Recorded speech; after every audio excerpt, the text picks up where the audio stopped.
Good morning.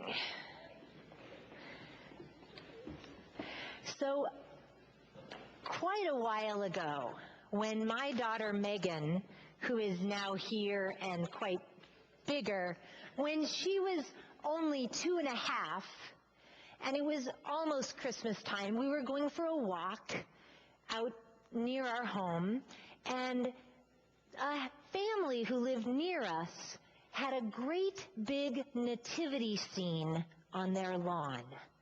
Do you know what a nativity scene looks like?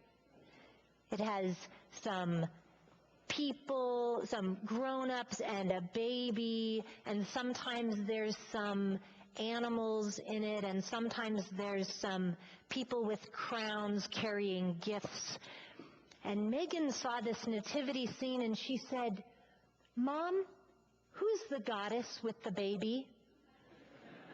It was one of those very proud parenting moments, actually.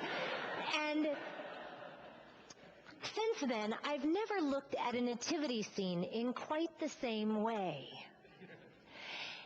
And a few years after that, I went back to school and started studying philosophy and religion.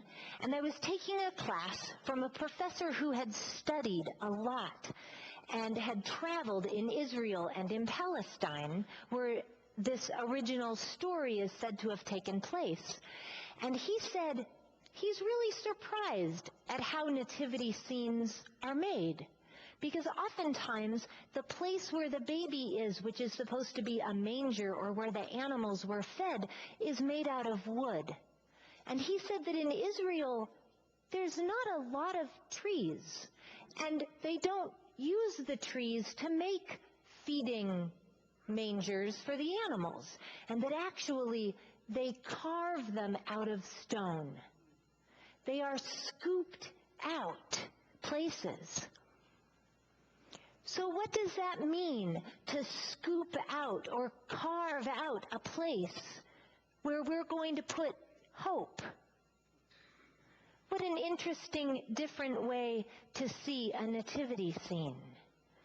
So this December, I invite you that whether or not you are a person who sees a nativity scene as a goddess with a baby, or as a person who sees it as the story of a Jewish man who would grow up and rebel against the Roman Empire, or as the birth of a prophet who would end up being a line of prophets that ended with Muhammad, or if you are a person who sees a nativity scene as the story of a birth of a man who showed a way to live and relate to God, that you consider how might we each carve out a space for hope.